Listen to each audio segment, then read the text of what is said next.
আসসালামু আলাইকুম। আপনারা দেখছেন টেকসলভার, সঙ্গে আছি আমি মোহাম্মদ আতিকুর রহমান। আজকের আলোচনার বিষয় হচ্ছে Facebook profile setup. Profile setup totally আলোচনা করব না, এর ভিতরে শুধুমাত্র ওয়ার্কিং প্লেসগুলো কিভাবে সিকোয়েন্সিয়ালি সাজাবেন এবং বর্তমানে যেখানে কর্মরত আছেন সেটিকে কিভাবে সবচেয়ে উপরে রাখবেন সেই টেকনিকটি এখন আপনাদের সাথে শেয়ার করব। নর্মালি আমরা যারা ফেসবুক ব্যবহার করে একজন আরেকজনের প্রোফাইলগুলো ভিজিট করি, প্রথমেই আমরা তার প্রোফাইলে তার ওয়ার্কিং প্লেসগুলো দেখি, তার লাইক ডিসলাইকগুলো কী কী, অর্থাৎ তার পছন্দের অপছন্দের বিষয়গুলো কী কী, সে কিসে আগ্রহী, কিসে ইন্টারেস্টিং ফিল করে, এই জিনিসগুলো আমরা তার প্রোফাইল গেটে দেখতে পারি। তো আপনার প্রোফাইলে ঢুকে যদি কেউ আপনার বর্তমান কর্মস্থলটি সঠিকভাবে দেখতে না পায়, তার উপরে আদার্স কিছু কর্মস্থল দেখে, তাহলে স্বভাবতই কারণে আপনার সম্পর্কে সে কোনো ভালো আইডিয়া নিতে পারবে না। তো যেহেতু কর্মস্থলের বিষয়গুলোতে অর্থাৎ ওয়ার্কিং প্লেসগুলো সাধারণত যোগদান অনুসারে সজ্জিত হয়, সেহেতু আপনি সর্বশেষ যেটিতে যোগদান করবেন সেটি উপরে থাকবে। তাছাড়া এই ওয়ার্কিং প্লেসগুলোতে আরেকটি বিষয় খুব গুরুত্ব সহকারে দেখা হয়, সেটি হলো স্টার্টিং টাইম এবং এন্ডিং টাইম। যেই ওয়ার্কিং প্লেসটির স্টার্টিং টাইম এবং এন্ডিং টাইম থাকে, যেটির স্টার্টিং টাইম আছে কিন্তু বর্তমানে চলমান আছে, তার নিচে অবস্থান করে। অর্থাৎ যেটা শুরু হয়েছে এবং শেষও হয়ে গেছে, সেই কর্মটা অর্থাৎ সেই কর্মস্থলটি যেটি শুরু হয়েছে কিন্তু চলমান আছে তার নিচে অবস্থান করে। তাছাড়া নর্মালি যেগুলো পরে শুরু হয় এবং ধারাবাহিকভাবে অব্যাহত থাকে সেটি উপরেই অবস্থান করে। তো আমরা দেখাবো কিভাবে বর্তমান কর্মস্থলটিকে উপরে রেখে আপনি বর্তমান কর্মস্থলের পাশাপাশি আদার্স কোনো প্রজেক্টের অধীনে বা আদার্স কোনো সেবামূলক পেশায় নিয়োজিত আছেন, সেটিও যদি আপনি আপনার প্রোফাইলে অ্যাড করতে চান, সেগুলো কিন্তু উপরে দেখাবে। তো আপনি কিভাবে এই কর্মকাণ্ডগুলোকে আপনার মূল কর্মস্থলের নিচে রাখবেন সেই টেকনিকটি নিয়ে এখন কথা বলবো। চলুন শুরু করি। আমরা আছি এখন ফেসবুকের একদম হোম পেজে। আমরা এখন চলে যাব আমার প্রোফাইলে যাওয়ার জন্য জাস্ট আমি এইখানে আমার নামে ক্লিক করলে আমার প্রোফাইলে চলে যাব। আর আপনারা যারা মোবাইল ব্যবহার করবেন, মোবাইলের উপরে ডান পাশে কর্নারে 3টি লাইন সম্বলিত মেনু বাটন দেখবেন, সেখানে ক্লিক করে আপনার নামে ক্লিক করলে আপনি প্রোফাইলে চলে আসতে পারবেন। প্রোফাইলে আসার পরে প্রথমে যে জিনিসগুলো নজরে পড়ে সেগুলো হচ্ছে আপনার ওয়ার্কিং প্লেস, এডুকেশনাল কোয়ালিফিকেশান, কোথায় বসবাস করেন, পারিবারিক অবস্থা ইত্যাদি। তো আমরা যদি অ্যাবাউট সেকশনে যাই, তাহলে আমরা দেখব যে এগুলার সাব মেনুগুলো এখানে অবস্থান করছে। তো আমরা এখান থেকে ওয়ার্ক অ্যান্ড এডুকেশনে যাব। এখানে আসলে আপনি দেখতে পাবেন যে আমি এখানে জাস্ট দুটিকে অ্যাড করে রেখেছি। আর একটি হচ্ছে স্টার্টিং টাইম 2011 এবং এন্ডিং টাইম 2012। তারপরে যে কর্মস্থলটিতে আমি বর্তমানে নিয়োজিত আছি সেটি হচ্ছে 2012 সালে শুরু হয়ে বর্তমানে অ্যাট প্রেজেন্ট পর্যন্ত চলমান আছে। স্বভাবত কারণে সেটি উপরে অবস্থান করছে। এখন আমার কিছু অর্জন আছে বা আমার সেবামূলক কিছু কাজ আছে যেগুলোর সাথে আমি জড়িত, সেগুলো অ্যাড করব।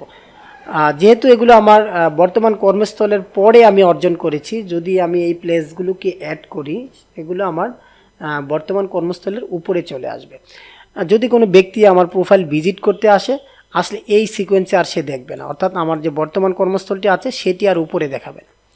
তো আমি জাস্ট আপনাদের বোঝানোর সুবিধার্থে দুই একটি অ্যাড করে দেখাবো। অ্যাড করার জন্য অ্যাড ওয়ার্কিং প্লেসে ক্লিক করে আমরা জাস্ট লিখব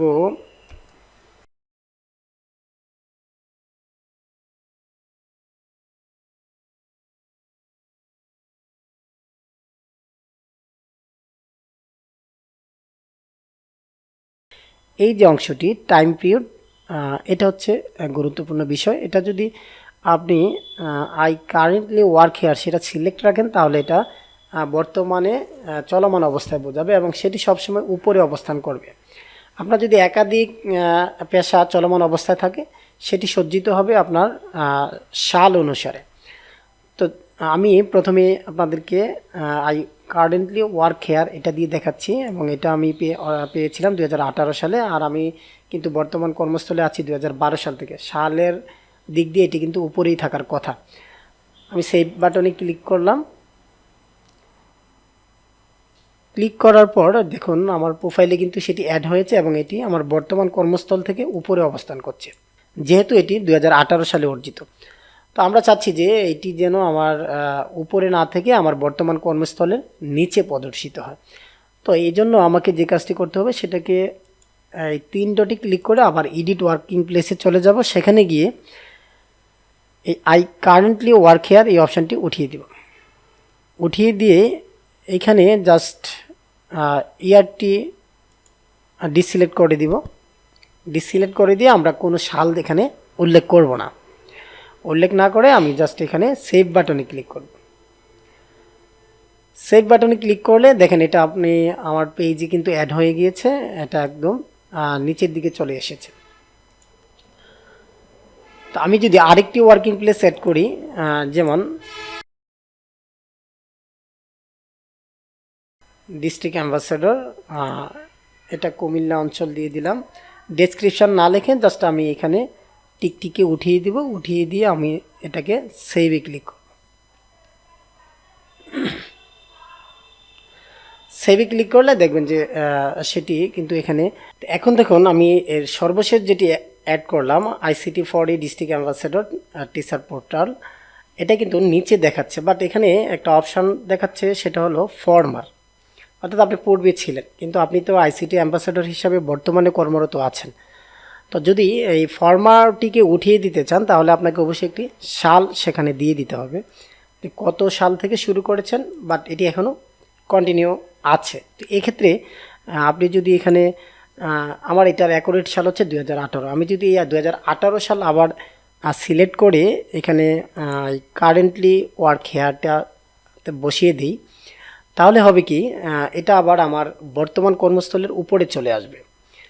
তো এক্ষেত্রে আপনি হয়তো একটু সালটা ঘুরিয়ে আপনার বর্তমান কর্মস্থলে যোগদানের পূর্বের যে কোনো একটি সাল দিয়ে দিতে পারেন। যেহেতু আমি 2012-তে কর্মস্থলে যোগদান করেছি, আমি 2011 দেখালাম। যদিও এটা নৈতিকতা বিরোধী, অর্থাৎ আপনার যোগদানের পূর্বে আপনি এখানে দেখাচ্ছেন, একটু মিথ্যা তথ্য দিচ্ছেন আপনার ইয়াটিকে গুছিয়ে রাখার জন্য।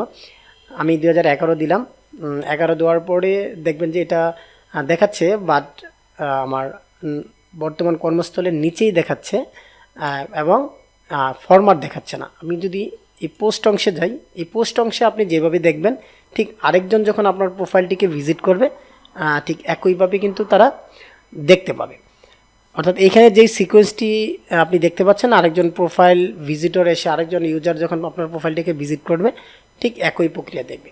তবে এই প্রসেসটি ফলো করেও কিন্তু আপনার বিভিন্ন ধরনের সেবামূলক কাজগুলো বা অর্জনগুলো এখানে অ্যাড করে রাখতে পারেন, যেগুলো একসময় ছিল বর্তমানে কন্টিনিউ না, সেগুলো ফরমার হিসাবে দেখালে কোনো সমস্যা নাই। কিন্তু কোনোটা যদি ফরমার দেখাতে চান না, অর্থাৎ বর্তমানে চলমান আছে এই ধরনের কোনো কার্যক্রম আপনি অ্যাড করতে চান, তাহলে অবশ্যই বর্তমানে যে প্রতিষ্ঠানে কর্মরত আছেন তার যোগদানের আগে সালটা সিলেক্ট করে দিতে হবে।